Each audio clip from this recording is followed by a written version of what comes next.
చెప్పండి, కేసీఆర్ చాలా రోజుల తర్వాత కార్యకర్తల్లోకి వచ్చి దిశానిర్దేశం కూడా చేసినటువంటి పరిస్థితి. ఎట్లా ఫీల్ అవుతూ ఉన్నారు కార్యకర్తలు? చాలా సంతోషమైన విషయం ఇది. కేసీఆర్ గారు బయటికి రావడం, మొన్న తెలంగాణ భవన్లో వచ్చి మీటింగ్ పెట్టి అందరికీ చైతన్యవంతం చాలా ఉత్సాహం కలిగి వచ్చింది మాలాంటి వాళ్ళకి అందరికీ. ఇంకొకటి ఏంటంటే, తెలంగాణ రాష్ట్రం పోరాడి తెచ్చుకున్న రాష్ట్రం. నీళ్లు నిధులు నియామకాల కోసం తెచ్చుకున్నది. నీళ్ళ దోపిడీ జరుగుతుంది. దాన్ని పక్కకు పెట్టి ఆయన ఏదో కుమార్ రెడ్డి అంట, ఆయన పేరు అసలు వట్టి కుమార్ రెడ్డి అని చెప్పేసి నేనంట. ఆయన ఇంకా ఏదో యుద్ధ విమానం నడిపినా అంటారు. యుద్ధ విమానం కాదు, కోళ్ళపారం జాడుగొట్టారు ఊడవనికి కూడా పనికిరాడు ఆయన. ఆయన నీళ్ళ విషయంలో మాట్లాడరానాయన అంటే మేము ఇంకా తగ్గించుకొని వచ్చి మేము ఇది ఒప్పందం చేసుకొని పెంచుకొని వచ్చినామంటారు. ఏం పెంచుకొచ్చిరంటే ఆయనకు లేదు అవగాహన, కాంగ్రెస్ సన్నాసులకు ఒక్కరికి లేదు. ఇంతకుముందు తెలంగాణ ఉద్యమంలో ఎవ్వరు కాంగ్రెస్ పార్టీ వాళ్ళు దగ్గరుండి లాఠీ చార్జీలు చేసి తెలంగాణ ఉద్యమాన్ని అణిచివేతకే గురి చేసిరే కానీ లాఠీ చార్జీలు చేపియడం, అరెస్ట్ చేయడం. రెడ్డి పదే చెప్తూ ఉంటాడు కానీ నేను ముఖ్యమంత్రి హోదాకు సమర్థున్నే, మంచి పాలన అందిస్తున్నా అని చెప్తా ఉన్నాడు. ఆయన ఎందుకు ఈ కృష్ణా బేసిన్కి సంబంధించినటువంటి అంశంలో ఎందుకు మాట్లాడలేకపోతున్నాడు? ఒకటండి, ముఖ్యమంత్రి అనే సీటుకు మేము గౌరవిస్తాం. ఆ సీట్లో కుక్క కూర్చుంటే మేము కుక్కను గౌరవించాం. అది కుక్క కంటే హీనంగా చూస్తాం. ఎందుకంటే మేము 2 ఏళ్ల పాటు, మొన్ననే మా బాస్ చెప్పిండు, 2 ఏళ్ల వరకు టైం ఇచ్చినాం, ఎవరికైనా టైం ఇవ్వాలని. ఆ టైం ప్రకారంగా వాళ్ళకి టైం ఇవ్వడం జరిగింది. ఇక నుంచి ప్రతి చోట పల్లెలలో కానీ, పట్టణాలలో కానీ, బస్తీలలో కానీ, గూడెలలో కానీ అడుగడుగున కాంగ్రెస్ పార్టీని, బీజేపీని నీలదీయడం పక్కా. ఇంకొక విషయం ఏంటంటే, మాకు కేసీఆర్ గారు డబుల్ బెడ్రూమ్ ఇల్లు ఇచ్చినాక ప్రభుత్వం మారిన వెంటనే మౌలిక వసతులన్నీ కల్పించి మాకు అక్కడ హ్యాండ్ ఓవర్ చేయండిరా బాబు అని చెప్పేసి మేము లెటర్లు ఇచ్చుకుంటా తిరిగినాం. తిరిగి కాళ్ళ చెప్పులు అరిగిపోయినాయి, మేము అలిచిపోయినామే. కానీ ఒక్క చిల్లి గవ్వ మా దగ్గర నుంచి ప్రాపర్టీ ట్యాక్స్ రూపంలో అమౌంట్ తీసుకున్నారు, లక్షల కరెంటు బిల్లు రూపంలో తీసుకుంటుర్రు. కానీ కాంగ్రెస్ పార్టీ జేబులకి వెళ్ళి ఒక్క రూపాయి కూడా ఖర్చు పెట్టలేదు ఇప్పటి వరకు. ఇంకా పైనుంచి అక్కడ ఉండకపోతే హైడ్రాలో కులగొట్టిన వాళ్ళని తీసుకొచ్చి ఆడబెడతామంటారు. ఆ భయంతో ఇక్కడ భయాందోళనలతో ఉరికి వస్తారు. ఇట్లా యాక్సిడెంట్ రూపంలో 25 మంది చనిపోయారు.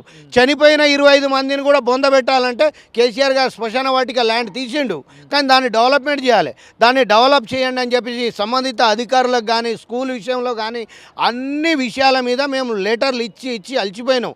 మొన్న జూబ్లీహిల్స్ ఎలక్షన్లో అంబులెన్స్ 4 పెట్టిర్రు 4 రోజులు. తెల్లారి ఈడ ఎలక్షన్ అయిపోయింది, 4 అంబులెన్స్ గాయబ్. ఆ రేషన్ షాప్ లేదు, ఆడ రేషన్ షాప్ కావాలని తిరిగి అలిచినాం. తర్వాత రేషన్ షాప్ 4 రోజులు ఉంటుంది, ఆ ఎలక్షన్ అయిపోతే రేషన్ షాపు సెటర్లు అన్నీ బంద్ అయిపోతుంది. ఇది అరచేతిలో అవకాశాన్ని చూపిస్తున్నారు. ప్రతి మంగళవారం శుక్రవారం ప్రజాభవన్లో ప్రజాపాలన కూడా నడుస్తుంటుంది. మరి దాంట్లో ఎప్పుడైనా మీరు అప్లికేషన్ పెట్టుకున్న సందర్భం ఏమైనా ఉందా? ఒకటండి, డైరెక్ట్ సెక్రటరేట్ వెళ్ళి CMPSలోనే ఇచ్చినాం. ఇంకా అంతకంటే ఇక్కడ ప్రజాపాలనలో అవసరమా? ఇంకా ఆయన ఏమన్నాడు, గెలవక ముందు నా కిటికీ ఓపెన్ ఉంటుంది, దర్వాజాలు ఓపెన్ ఉంటుంది, 24 అవర్స్ ఎవరైనా రావచ్చు పోవచ్చు అని చెప్పేసి అన్నాడు. కిటికీలు మూసుకున్నాడు, తలుపులు మూసుకున్నాడు, వాడు ఎవరినో పెడుతుండు అధికారులు. వాడు కూర్చుంటుండ, ఇప్పుడు వాడు కూర్చుండట. వాడు సీఎం సీట్లో ఉన్నాడు, వాని పేరు ఎత్తాను నేను, వాడి పేరు రేవతి అని పెట్టినాం ఇంతకుముందు. ఆ రేవతి కూర్చుంటుంది ఆడ CMC అక్కడ ప్రజాభవన్లో ఏదైతే వాళ్ళు ప్రజా దర్బారాన్ని పెట్టిరో అక్కడ కూర్చుంటుండా? ఏ ఒక్క మంత్రి అయినా కూర్చుంటుర్రా? మంత్రులందరూ కూర్చోవాలి, ఎమ్మెల్యేలు కూర్చోవాలి. ఇంకొకటి, ఎలక్షన్ ముందు వాళ్ళు ఎన్ని హామీలు ఇచ్చిరండి, నిరుద్యోగులను రెచ్చగొట్టిర్రు. 30 లక్షల నిరుద్యోగులు 30 బట్టి అన్నారు కదా, జాబ్ క్యాలెండర్ రిలీజ్ చేసామని ఒక సభలో చెప్పారు. ఇప్పుడు వాళ్ళ బొంద మీద రిలీజ్ చేసుకున్నారేమో, కానీ వాళ్ళ బొంద మీద రిలీజ్ చేసుకున్నారేమో మాకేం తెలియదు. మాకైతే తెలియదు. మాకేం కళ్ళు లేవా చూడడానికి? తెలంగాణ ప్రజలకు ఏం కళ్ళు లేవా? అందరేమో కళ్ళు కప్పుకొని చూస్తుర్రా? ఇప్పుడు 30 లక్షల నిరుద్యోగులు ఓటేస్తే వాళ్ళ తల్లిదండ్రులు 90 లక్షల మంది ఓటేస్తే కాంగ్రెస్ పార్టీ అధికారంలో వచ్చినాయంటేనే 2 లక్షల ఉద్యోగాలు ఇస్తామన్నారు. మా దగ్గర 20,000 మంది విద్యార్థులు ఉన్నారు. స్కూల్ బిల్డింగ్ కట్టి కనీసం మా భవన్ ఇచ్చినాం. ఏది మా కమిటీ హాల్ కేసీఆర్ సార్ కట్టినాయి. ఆ భవన్ ఇస్తే ఆ భవన్లో టీచర్లు లేరండి. డిఓ గారి కానీ, ఎంఈఓ గారి కానీ, కలెక్టర్ గారి కానీ, ఆయన సెక్రటరీ కానీ, ఆయనకు కానీ అందరికి లెటర్ ఇచ్చి అలసిపోయినాం. ఈ సంవత్సరం 20,000 మంది విద్యార్థుల లైఫ్ మొత్తం నాశనం చేసుకున్నాడు. వాని బొంద మీద డైలీ మన్ను పోస్తుర్రు ప్రజలు. విద్యాశాఖ కూడా రేవంత్ రెడ్డి ఆధీనంలో ఉంది. విద్యాశాఖ ఉంది, ఇప్పటి వరకు మంత్రి మండలిని డిస్పాచ్ చేయడమే చేత కాదు వానికి. అన్ని శాఖలు వాని దగ్గరనే పెట్టుకున్నారు. ఇంకా ఇంకొకళ్ళ మీద మాట్లాడతారు. పొద్దున్న లేస్తే కేసీఆర్ గారిని తిట్టుడు, అధికారంలో ఉన్నప్పుడు కేసీఆర్ గారినే తిట్టాలి, ప్రతిపక్షంలో ఉన్నప్పుడు కేసీఆర్ గారినే తిట్టాలి. ఇప్పుడు వాడటం కనుక రేవంత్ రెడ్డి కేసీఆర్ని పదే తిడుతున్నారని మేము చెప్తా ఉన్నారు. కానీ కేసీఆర్ ఒక్కసారి కూడా రేవంత్ రెడ్డి పదాన్ని ఉచ్చరించలేదు, ఆ పేరును కూడా ఎక్కడ ఉచ్చరించినటువంటి సందర్భాలు ఇప్పటి వరకు కూడా ఎట్లా చూడొచ్చు? ఒకటండి, ఆయనకు చెప్పుతో పొలుస్తాం. రేవంత్ రెడ్డిని అనే క్యాండిడేట్ని చెప్పు కుక్క కంటే హీనం. కుక్కని ఇప్పుడు ఆయన పేరు పెట్టి పిలవాల్సిన అవసరం లేదు. వాని పాలన ఏందో వాడే చెప్పుకున్నాడు. నేను గుంపు మేస్త్రిని, నేను లేబర్ని, నేను పెయింటర్ని అని చెప్పేసి అన్నోడు. నేను రియల్ ఎస్టేట్ బ్రోకర్ చేసి వచ్చినా అని చెప్పేసి కూడా చెప్పినోడు. ఇప్పుడు రియల్ ఎస్టేట్ బ్రోకర్ చేసి నువ్వు ఉన్న ల్యాండ్లన్నీ అమ్ముకుంటున్నావు. ఆ ఉన్న ల్యాండ్లని అమ్ముకునే మొత్తం మళ్ళీ మా కేటీఆర్ అన్న చెప్పిండు, మళ్ళీ మా రిటర్న్ రాక తప్పదు, మళ్ళీ రిటర్న్ తీసుకోక తప్పదని. ఎవరైనా కొనేటోళ్ళకు కూడా మళ్ళీ మీ ల్యాండ్ మీరు అమౌంట్ వేస్ట్ అవుతుంది, మళ్ళీ మేము వచ్చేది మేమే, ల్యాండ్ అన్ని రిటర్న్ తీసుకునేది మేమే అని చెప్పేసి కూడా కేటీఆర్ గారు క్లియర్ కట్గా చెప్పడం జరిగింది. ఇంకొకటి, ఇప్పుడు ల్యాండ్ విషయంలో ఇంకొకటి ఆయనే చెప్పిండు, నేను ఇక తిట్టడం తప్ప వారికి ఏం రాదు. తిట్టడం, రియల్ ఎస్టేట్ ఉన్న భూములన్నీ భూములు ఉన్నాయి ఏదో కబ్జా చేయడం తప్ప వేరేది ఏం తెలియదు ఆయనకి. మొన్న వాని మనవంతోనే ఆడుతున్నాడు 200 కోట్లు ఖర్చు పెట్టి. వానికి అవసరమా? గుంపు మేస్త్రికి ఇది ఫుట్బాల్తో ఆడడం ఇవన్నీ అవసరం? మనమోని తీసుకుపోయి కేసీఆర్ గారి మనమోని ఎట్లా పడితే అట్లా తిట్టిడు. కేసీఆర్ గారి బర్త్డే ఎక్కడెక్కడో చేస్తే ఇష్టం వచ్చినట్టు మాట్లాడు. మొన్న నీ బర్త్డే కూడా అయింది. నీ బొందలకు నీ దినాలు అవుతున్నాయని మేము చెప్పాలా? మేము చెప్పలేకనా? నీ వాడటం మొదలు పెడితే మాకంటే బాగా ఎవరు వాడలేరు. 2001 నుంచి ఉద్యమకారులం అందరూ బయటికి వస్తున్నారు బిడ్డ, కాసుకోండి. ఇక అడుగున మిమ్మల్ని నిలదీస్తాం, ఒక్కొక్కరిని ఉరికిస్తాం. మీ 6 గ్యారంటీ 420 హామీలు ఏదైతే చెప్పిరో అవి అమలయ్యేంత వరకు వదిలిపెట్టేది లేదు. ఉద్యమకారులకు కూడా పెద్ద ఎత్తున ఆ రోజు హామీలు ఇచ్చారు ఎలక్షన్లో. మాకు ఎలక్షన్కు ముందు ఉద్యమకారులకు మీది ఎక్కడ కేసు ఉందే పిఎస్ పేరు, ఆ సెక్షన్ పేరు, జైలు పేరు అవన్నీ రాసి ఇవ్వండి, 250 గజాలు జాగా ఇస్తాము, ఇంకేదో మీకు దాని ఇల్లు కట్టుకోవడం కోసం కూడా ఆర్థిక సాయం చేస్తామన్నారు. ఇంత మటుకు దిక్కుందా? అసలు అది కాదన్న, 1 కోటి మంది మహిళలని కోటేశ్వరాలు చేస్తా అంటాడు వాడు బోషుడికే గాడు. ఇప్పుడు వాడిచ్చిన హామీ వానికి ఎందుకు అంటున్నా అంటే వానికి లాంగ్వేజ్లో వానికి చెప్తేనే అర్థమవుతుంది అనే ఉద్దేశంతో చెప్తున్నా. ఎందుకంటే 18 ఏళ్ళు దాటిన మహిళలకు 2,500 ఇస్తా అన్నావు, 2,000 ఉన్న పింఛన్కి 4,000 చేస్తా అన్నావు, 1,00,000 రూపాయలు కేసీఆర్ గారు కళ్యాణ లక్ష్మికి ఇస్తే తులం బంగారం అంటివి, ఆడపిల్లలకు స్కూటీలు అంటివి, నిరుద్యోగులకు సంవత్సరానికి 2 లక్షల ఉద్యోగాలు ఇస్తా అంటివి. వాడు చెప్పిన హామీలు ఒక్కటైనా నెరవేర్చినానా? ఇంకా 3 ఏళ్ళు ఏం చేసుకొని ఆయన బొంద పెట్టుకొని, ఇక మేము కూడా 2 ఏళ్ళు టైం ఇచ్చినాం, ఇక నుంచి మేము దిగుతాం. నీకు టైం ఎప్పుడు ఇస్తాము? ఏంది మళ్ళీ మాట్లాడితే అప్పుల రాష్ట్రం అప్పు చేసిండు నీకు తెలియదా? నువ్వు ఎలక్షన్లో నువ్వు ప్రజలంతా కాంగ్రెస్ వైపే ఉన్నారు కదా. కాంగ్రెస్ వైపు ఎక్కడున్నారు? మొన్న స్థానిక ఎలక్షన్లో తెలిసిపోయింది కదా. ఒక సీఎం అధికార పార్టీలో ఉండి వాడు మీటింగ్లు పెట్టి ప్రచారం చేసి 70% అనేది వాని బొందా కానీ ఇప్పుడు వాడు ఒక సీఎం మీటింగ్లు పెట్టి చెప్పిండు, డబ్బులు వంచింది చూసినాం, దౌర్జన్యాలు చేసి గ్లాసులలో ఉచ్చబట్టి తాపిచ్చి సర్పంచ్ క్యాండిడేట్లని కూడా కొట్టింది చూసినాం. మేము బీఆర్ఎస్ పార్టీ నుంచి ఎక్కడ ప్రచారం చేయనికి మీటింగ్ చెప్పనికి పోకపోయినా కానీ ప్రజల్లో బీఆర్ఎస్ పార్టీ కేసీఆర్ సార్తోనే తెలంగాణ మంచిగా ఉంటుంది, బాగా డెవలప్ అవుతుంది అనే ఉద్దేశంతో 4,031 స్థానాలు సర్పంచ్ స్థానాలని గెలిపించుకున్నది మనం అందరం చూసినాం కల్లారా. ఇంకా వాడు ఏంటంటే వాని పరువు పోతుంది, సీట్ ఆడ చినుకుతుందో అని ఇక ప్రతిపక్ష ఏది ఇండిపెండెంట్ గెలిచింది కూడా ఆయన అకౌంట్లోనే, బీఆర్ఎస్ పార్టీ గెలిచింది కూడా ఆయన అకౌంట్లోనే కొన్ని వేసుకొని వాడు ఎక్కువ చూపించుకుంటుండు, అంతే తప్ప వేరేది ఏం లేదు. ఇప్పుడు జూబ్లీహిల్స్ ఎలక్షన్లు ఎట్లా జరిగిందో మీ మీడియా రూపంగా చూసినాం, మేము చూసినాం, కళ్ళతో చూసిందే.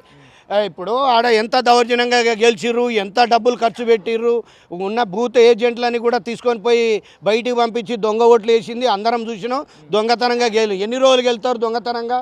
ఇక మామంటే ఇంకా ప్రజలు మొన్న స్థానిక ఎలక్షన్లో తెలిసిపోయింది. ఇప్పుడు వేటును ఎంపీటీసీ జెడ్పీటీసీ స్థానాలకు ఎలక్షన్, స్థానిక జెడ్పీటీసీ ఎంపీటీసీ స్థానాలకు కానీ ఎలక్షన్ కానీ, ఇప్పుడు మున్సిపల్ కౌన్సిలర్ ఎలక్షన్ కానీ, జిహెచ్ఎంసీ కార్పొరేటర్ ఎలక్షన్ కానీ అవి పెట్టు చూపిస్తాం. ఇప్పుడు కూడా అంటున్నారు కాంగ్రెస్ పార్టీ చేతి గుర్తుకు ఎప్పుడెప్పుడు ప్రజలు ఓటేద్దామని వేచి చూస్తున్నారు.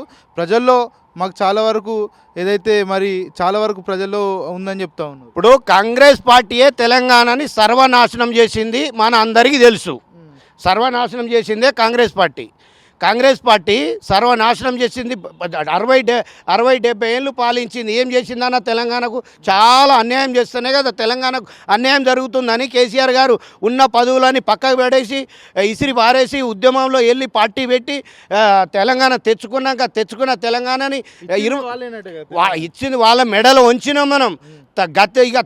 వాళ్ళకు ఇక బతకాలన్నా చావాలనే టైంలో, లేకుంటే చంపేస్తారా బాబా అనే ఉద్దేశంతో అప్పుడు తెలంగాణ ఇచ్చిర్రు. వాళ్ళేం ఇవ్వాలి. అలాంటప్పుడు 1969లోనే ఇయ్యనుండే. అప్పుడు 369 మందిని ఎందుకు బలిదానం చేసుకున్నారు? మళ్ళీ డిసెంబర్ 9 నాడు ప్రకటన ఇచ్చిన ప్రకటన వెనకకి తీసుకుంటేనే కదా మిగిలిన 1200 మంది బలిదానం చేసుకున్నది. మీరే కదా చంపుకున్నది. చంపుకోమని ఎవరు అన్నారు? మీరు ఇచ్చిన మాట మీద ఉండి ఉంటే ఇంకో 1200 మంది బతికేటోళ్ళు కదా. చంపుకున్నది మీరే కదా. ఇంకా దగ్గరుండి ఉద్యమకారులని జైల్లో వేసింది మీరే, కొట్టింది మీరే, చంపుకున్నది మీరే. ఇప్పుడు ఉన్నది కూడా సీట్లో ఉన్నది కూడా తెలంగాణ ద్రోహులే. సోనియా గాంధీ దయతోటే తెలంగాణ వచ్చిందని పదే కాంగ్రెస్ పార్టీ నేతలు చెప్తాం. ఇప్పుడు మాట్లాడితే వీళ్ళు సోనియమ్మ ఏమో పుణ్యానికేం ఇయ్యలే, ఆమె ఇంట్లో నుంచి తీసుకొచ్చి ఇయ్యలే. ఈడ మాది మాకు కావాలి. అప్పుడు ఆ రోజు సపరేట్ ఉండే నిజాం హయాంలో ఆయన కూడా ఒప్పుకోలేదు. 1956లో ఇప్పుడు ఏదైతే ఆంధ్రప్రదేశ్ ఉందో, ఆంధ్రప్రదేశ్ తమిళనాడు కింద ఉంటే, తమిళనాడులో కూడా ఇట్నే డేడు హుషారు చేస్తూ ఉంటే, అతికతేలు చేస్తూ ఉంటే, అప్పుడు పొట్టి శ్రీరాములు తెలుగు రాష్ట్రం ఒకటి ఉండాలని 42 రోజులు దీక్ష కూర్చుంటే, అప్పుడు జవహర్లాల్ నెహ్రూ బలవంతంగా పెళ్లి చేసి కలిపింది జవహర్లాల్ నెహ్రూ కదా, కాంగ్రెస్ పార్టీ కదా. లేకుంటే మన సపరేట్ రాష్ట్రంగా ఉండకపోతున్నా? ఎందుకు కలిపిర్రు? ఎందుకు నాశనం చేసిర్రు?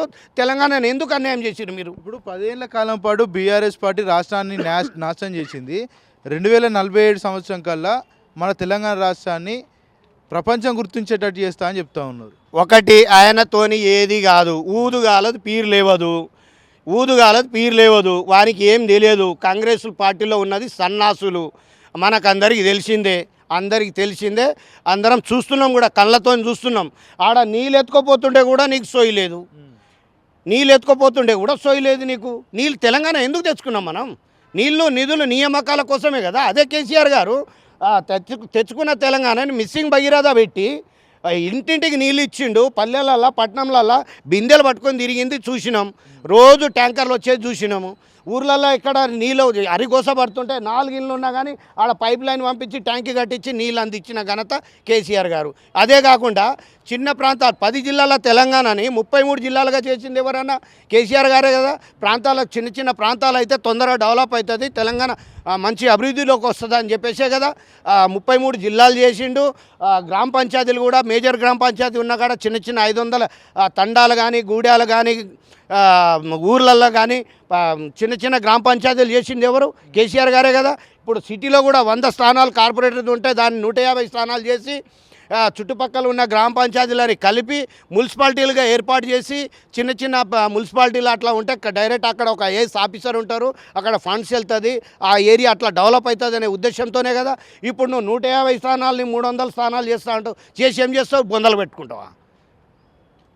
బిడ్డ నీకు ఒకటే, మేము కొల్లూరులో డబల్ బెడ్రూమ్ కాడ శ్మశాన వాటిక ఇంకొక వారం 10 రోజుల లోపు కట్టకపోతే, ఈలోపు ఎవడైనా చచ్చిపోతే రేవంత్ రెడ్డి ఇంటిని బొందలగడిగా మార్చడం పక్క, రేవంత్ రెడ్డిని మూసిలో బొంద పెట్టడం పక్క. ఓకే అండి, మంచి థ్యాంక్ యూ.